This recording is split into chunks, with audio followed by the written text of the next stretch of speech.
Hello everybody, welcome back. So this is a review of a continuation of the review of this Peugeot 3008e electric. So last time I posted a video about the problems with the car. After 2 years of ownership, the car is 2024 plate, summer 2024 plate. So it's 2 years now, almost 2 years. So like maybe 3 months to become 2 years. And within that period of time, the car has had the following problems. It had a failed tailgate mechanism, the electric tailgate, because with this car, as you probably know, you can either open it here. There's a button here, but also you can open through the key. But also you can flick your leg underneath the rear of the vehicle and the boot will open. So all of that failed within few months of getting this car, and then booked it into Peugeot, and then the Peugeot, obviously after some time they did fix it. But the other problem as well was the handbrake mechanism, the electric handbrake. It just failed, but that one is intermittent. So sometimes it works, sometimes it doesn't. So it just decides on its own. You turn it off, but it will still illuminate, but it is still on. And then obviously you have warning lights on the dashboard, but eventually sometimes it doesn't have a problem, and sometimes when you try to engage, when you stop and you try to engage, it will not engage. So you just have to leave the car on park. So basically all the problems are I'll call them as electric gremlins. The other problem, it had a problem with the cruise control. So cruise control suddenly stopped working. When you try to engage it, it wouldn't engage. But eventually it sorted itself out. And it hasn't returned back. It's been a few months since that problem arose, and it hasn't come back yet. So, what's the other thing? What's the other problem? The other problem is no, those are main problems. With regards to the electrical range, it has quite a generous electric range.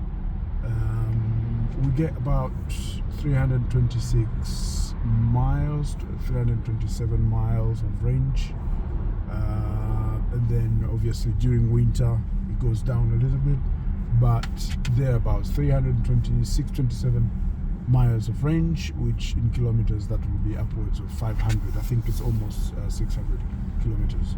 So it does give a very good range, but having said that, we have found ourselves in that unique phenomena for people with electric cars, which is range anxiety. But last time we tried the car to drive it to see on a motorway how long it could go. On a round trip took for about 200 miles, 250 miles round trip. It did without a problem, and there was like 70 It's about 70 or 80 miles of range remaining. So on a run, if you just put it on cruise control and you stack it to 70 miles an hour, you are probably going to get about 300, about 300, thereabouts, or 280, something like that, of range. But these cars, they love short journeys. But short journeys, yes, you are going to get closer to the stated mileage range. Other than that, what else this car? So, in terms of giving it stars, out of 5 stars, let's say in a scale of 10, how much would I give it? I think I would give it 8/10. And why I'm not giving it 10 out of 10? It's a very lovely car. It's a very nice car to drive. It's very good. It does what it says on the tin.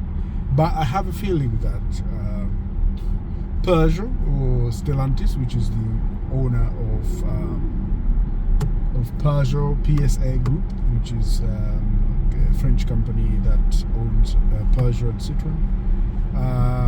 They also own, I think, the Vauxhall here in UK, and also the Chrysler. So I think they sort of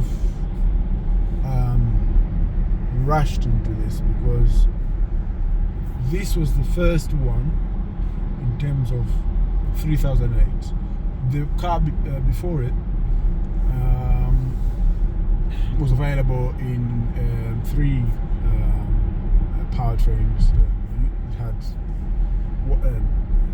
diesel engines and petrol, and also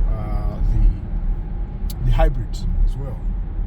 So this was the first. Actually, we waited for almost a year to get this one. You make an order and you wait for almost a year to get it, and so it was the first. Even they changed the shape, as you know. The 3008E is dramatically very different to the 3008, the prior models of 3008. So there was a shift, but in terms of, I've driven the previous model to that. In a quarter of a mile, keep right to stay on M11. I would say, in terms of comfort and in terms of aesthetics, I love the previous model, but I could live with this, and it's not keep that right bad. to stay on M11, then use the right lane to exit at junction 4. It does what it says on the tin, and it's comfortable. But as I say, it looks like they rushed. Therefore, the car suffers from a lot of electrical gremlins, and also the air temperature. I don't seem to be able to. I had a blowout and changed the tire to new tire, and ever since I haven't been able. I'm sure it's something like merge onto North Circular Road, A406. But I still cannot seem to balance.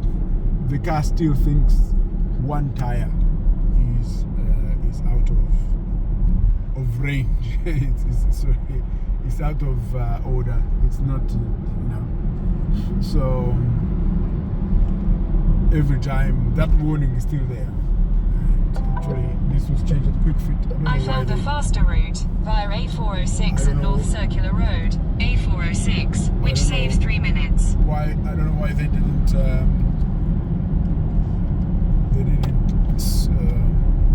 sort out the system. But yeah, but it's really, really a good car. But I would give, as I said, I would give it 8 out of 10. And those 2 is because of what I've just said. The electric gremlins and the fact that you have to wait for very, very long time. If you have a problem, you have to really wait. Oh, I forgot one thing. Very, very important. Within short period of time after getting the car, it had a recall. The recall for front lower ball joints. Something to do with the front suspension. I can't remember if it was the lower ball joints or it was the control arms, but it looks like they were not, the recall said that they were not torqued to spec. And there was a risk that the tire could just suddenly come off the vehicle while you're driving. So the car was taken for